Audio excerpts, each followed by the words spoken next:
Rodrigo Lara no es solamente irse contra Pablo Escobar.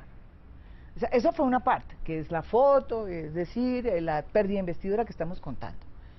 No, es que además, una cosa que al país se le olvida es que él incauta las avionetas que sacaban la coca. ¿Que saben qué pasaba en esa época?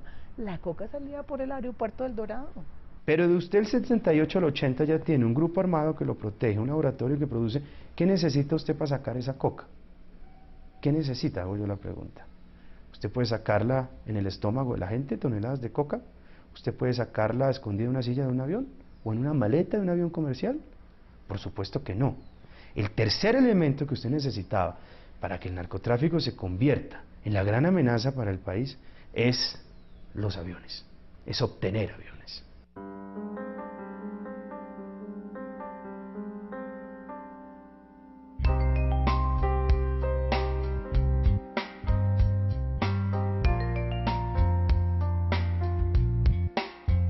Les aterriza unas avionetas, los famosos aviones o la flotilla de aviones que adquirió el narcotráfico a principios de los años 80 y con la cual pues ellos podían exportar en toneladas industriales cocaína a los Estados Unidos. Sin esa flotilla de aviones el narcotráfico no se hubiera convertido en lo que se convirtió. Sin esa flotilla de aviones el narcotráfico en Colombia sería un asunto casi que artesanal. Me acuerdo que él siempre me decía, mire, si me matan va a ser por esto. Él me decía así, me lo dijo claramente, yo también creo que a él lo mataron fue por haberse metido con esos dueños de esas aeronaves, que empezó a descubrir que eran unas líneas dadas de manera extraña, y empezó a investigar, y en esa investigación decidió incautar las naves y pararlas. Si esos señores como Escobar y los Ochoa no obtienen los aviones en el 80 y el 82, ¿usted cree que Escobar hubiera podido haberse convertido en esa amenaza que arrodilló este país, que mató a candidatos presidenciales, ministros, procurados, que puso bombas, que tumbó un avión?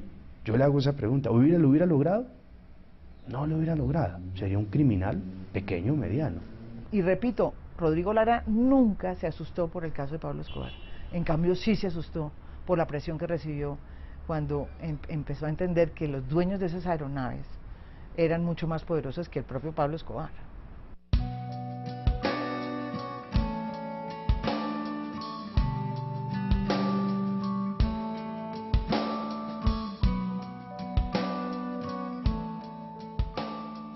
Y yo creo que ahí se perdió un momento del país que nos pudo haber evitado muchísimos muertos, y es tomar el toro por los cuernos. En ese momento el narcotráfico era mucho menos peligroso que en este momento, o que como lo fue después, y el Estado o no se dio cuenta o no quiso pelear, y el único que peleó fue Rodrigo. Esa es la verdad.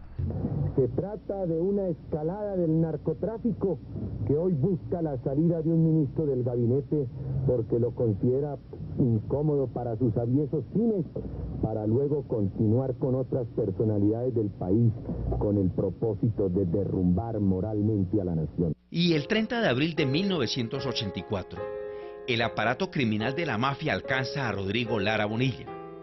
Unos jóvenes en moto, a la altura de la calle 127, al norte de Bogotá, acabaron con la vida del ministro y de paso silenciaron la voz de una de las esperanzas de Colombia. En la mente de los criminales, el criminal se nutre de estar matando enemigos, y la guerra es una bola de nieve. Entre más enemigos mata usted, más enemigos consigue, y usted va acumulando más enemigos, entre más mata, y usted no puede parar. Eso es como el que es adicto a la droga o al... ¿Cómo desconocer la cercanía del doctor Uribe o de su círculo? Las fotos lo muestran, con Jorge Luis, Juan David y Fabio Ochoa, asesinos del padre de Galán, asesinos de mi padre, pero más allá de nuestros casos, asesinos de muchísimos colombianos.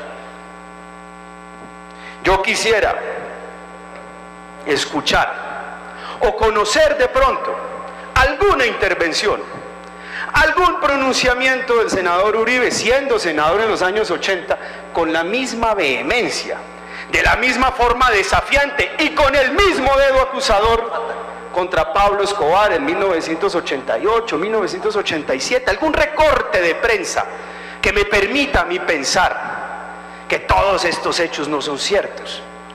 Una acusación valiente, parándose del atril, diciéndole sinvergüenza o criminal a Pablo Escobar, a Jorge Luis Ochoa, o por lo menos ahora. Una sola. Quisiera conocer un solo pronunciamiento. ¿Por qué no los hizo? En tercer lugar, dice que no solamente no escribió mi libro, sino que no se lo piensa leer, a Dios gracias, porque no tiene el estilo literario, porque tiene un estilo literario que él nunca tendrá. Lo que dice el presidente. Lo que dice el presidente, que me vio una vez, no, me vio 2 veces. Yo nunca he dicho que sea amiga de él, es que yo jamás he dicho que yo sea amiga de los presidentes de mi país, los conozco a todos, los he entrevistado a la mitad, y nunca he dicho que sea amiga de ningún presidente, ni tampoco de él. Lo vi 2 veces. Una vez que Pablo nos presentó, cuando era un muchacho jovencito, tenía 31 años, cara seminarista. Y otra vez, cuando se acerca a saludarnos en el aeropuerto de Medellín, y los 2 muchachos que van a llevarme al aeropuerto se saludan con los 2 muchachos o los 2 señores que están con Álvaro Uribe, y cuando Álvaro Uribe y yo cruzamos unas breves palabras de saludo, los de Álvaro Uribe le dice a los muchachos de Pablo, saludos al patrón. Me pongo ante un detector de mentiras y todo esto no es rigurosamente cierto. Muy triste que el senador Álvaro Uribe no esté presente en este debate. Es de verdad lamentable que no esté aquí para responder los diferentes pronunciamientos de los integrantes de este Congreso,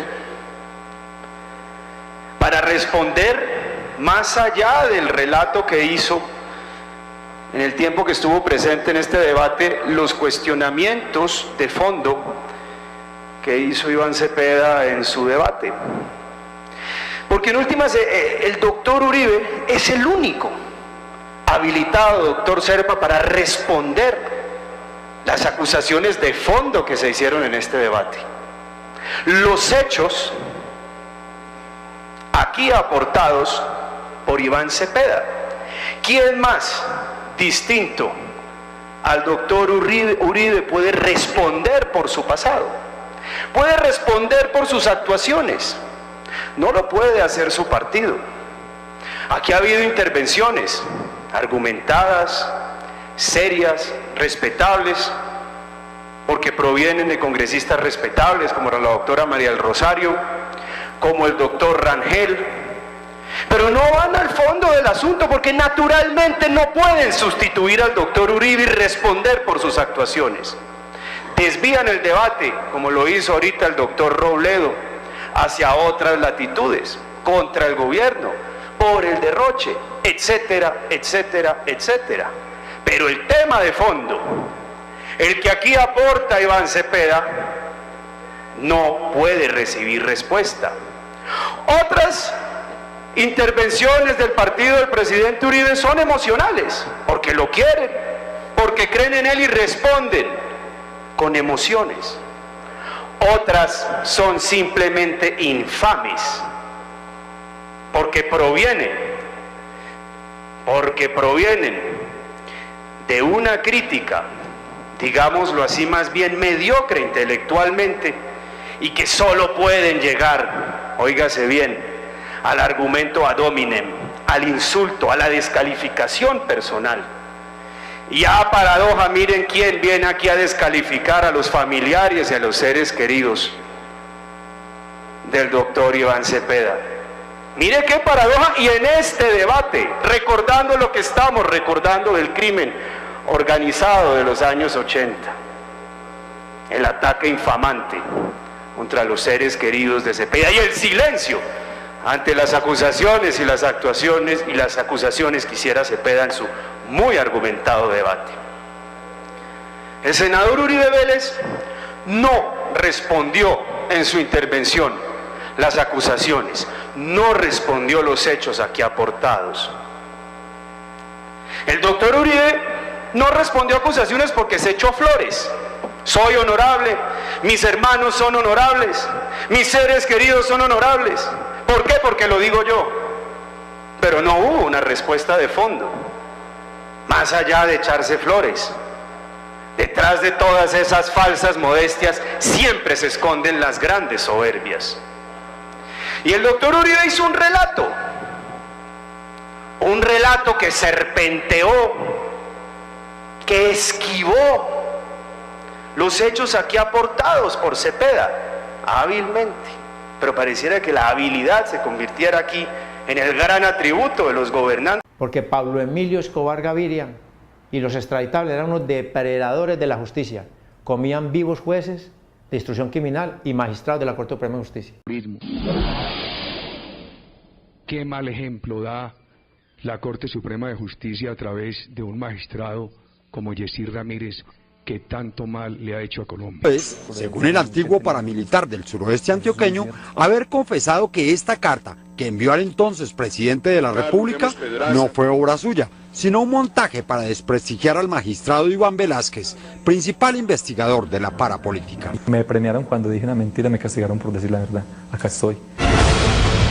Pero fuentes no oficiales hablan de cerca de 70 personas desaparecidas a manos de paramilitares y que presuntamente estarían en la zona conocida como La Escombrera. Al conocerse la decisión del tribunal, de inmediato el expresidente Uribe se pronunció a través de su cuenta en Twitter. Tribunal Prevaricador de Justicia y Paz. Nunca me ha oído y compulsa copias condenándome por falacias. Tribunal Prevaricador de Medellín. No me ha investigado, pero me condena y en vísperas electorales. Esta es la segunda investigación que se hace en contra de Uribe por presuntos nexos con paramilitares. En días pasados, la Fiscalía también compulsó copias en su contra, porque al parecer cuando este era gobernador de Antioquia no hizo nada para evitar la masacre del Aro, que presuntamente ya estaba anunciada. Pablo Emilio Escobar Gaviria y los extraditables eran unos depredadores de la justicia, comían vivos jueces de instrucción criminal y magistrados de la Corte Suprema de Justicia.